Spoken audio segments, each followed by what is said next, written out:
जाते जाते उपेंद्र कुशवाहा ने जनता दल यूनाइटेड के कुशवाहा लॉबी को कहीं ना कहीं बहुत कुछ दे दिया है। एक तरफ आपको पता ही है कि उपेंद्र कुशवाहा ने जिस तरह से अपने पद से त्यागपत्र देने की बात कही है और किसी भी दिन वो इस्तीफा दे सकते हैं एमएलसी की कुर्सी से।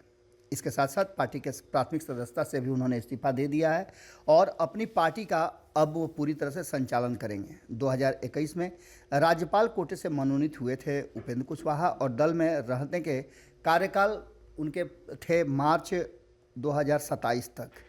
इन सब बातों को लेकर के कहा यह जा रहा था कि उपेंद्र कुशवाहा को आगे बहुत कुछ मिलने वाला है। उपेंद्र कुशवाहा ने यह भी कहा था कि झुंझुना लेकर के वो नहीं रहेंगे और त्यागपत्र देने के साथ उन्होंने एक बार फिर से कुर्बानी देने का अपना जो सिलसिला है वो जारी रखते हुए ये दर्शाने का कोशिश किया कि उन्हें पद से कोई मतलब नहीं है।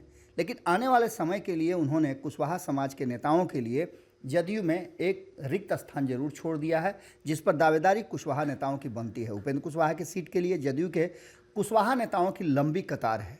अब इस पर मनोनयन किसका होगा, इसको लेकर के मंथन भी शुरू हो चुका है। मुख्यमंत्री जिसे अधिकृत करेंगे वही एमएलसी की इस खाली हो रही सीट पर अपना कब्जा जमाएगा। आपको बता दें कि मुख्यमंत्री की अनुशंसा राज्यपाल को जाती है और मनोनयन हो जाता है।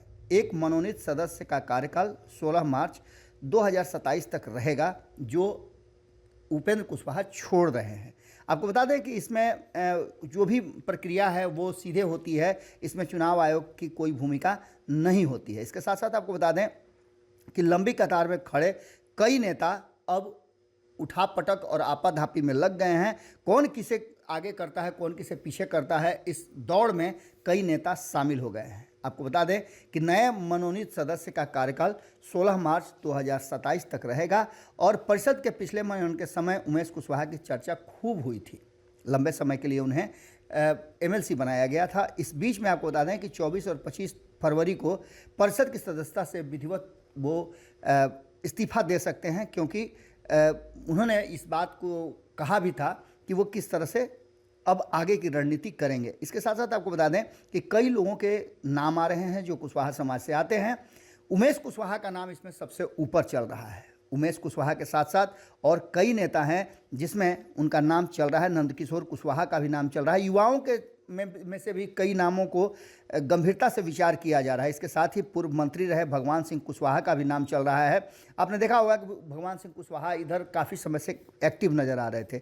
इसके साथ साथ पूर्व सांसद रही अश्वमेघ देवी का भी नाम आ रहा है और पूर्व विधायक रामसेवक सिंह को भी इस पद के लिए उपर्युक्त माना गया है और इस लिस्ट में उनका भी नाम शामिल किया गया है।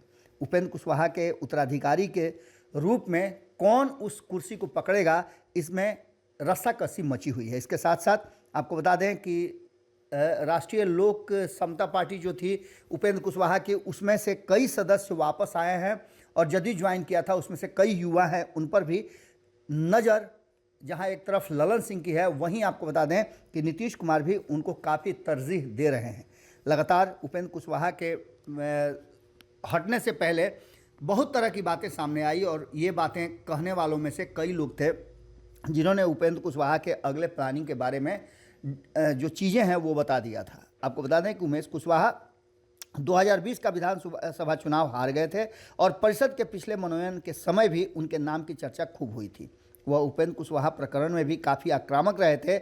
इसलिए ये बात कहा जा रहा है कि उन्हें उमेश कुशवाहा को ये जगह मिल सकता है, लेकिन ये इतना आसान नहीं होगा, क्योंकि संगठन का काम उन्हें दिया गया है और संगठन के काम में उनको जिस तरह से आगे बढ़ रहे हैं, जिस तरह से उनका प्रयोग किया जा रहा है, वो काफ़ी अहम है। इसके साथ साथ आपको बता दें कि चर्चा तो अश्वमेघ देवी का भी चल रहा है और रामसेवक सिंह के साथ साथ नंदकिशोर कुशवाहा का भी नाम पर विचार किया जा सकता है, लेकिन श्री भगवान कुशवाहा इसमें सबसे प्रबल दावेदार हैं। लेकिन उनका नंबर जो है वो थोड़ा नीचे इसलिए हो जाता है कि दलीय प्रतिबद्धता को बार बार वो खंडित करते रहे हैं और अलग अलग राजनीतिक दलों में समय समय पर चुनाव के समय जाते रहे हैं।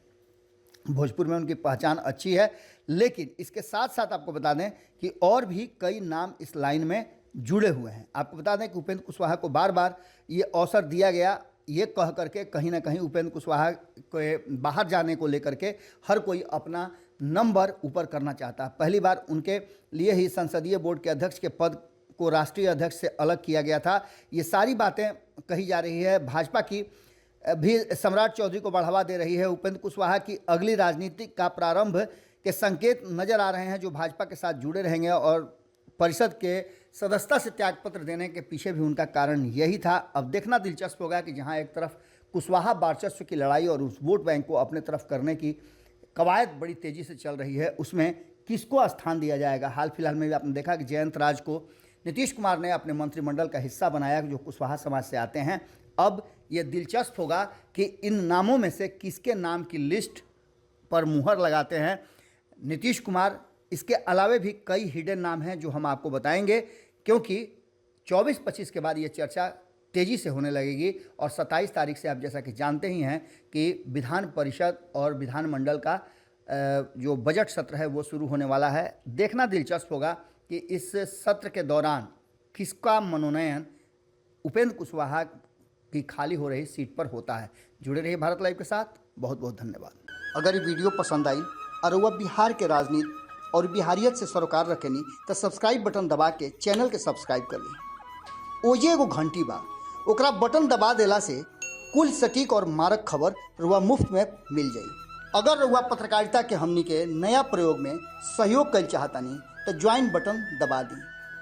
पेटीएम नंबर नोट कर ली 9386816700। धन्यवाद।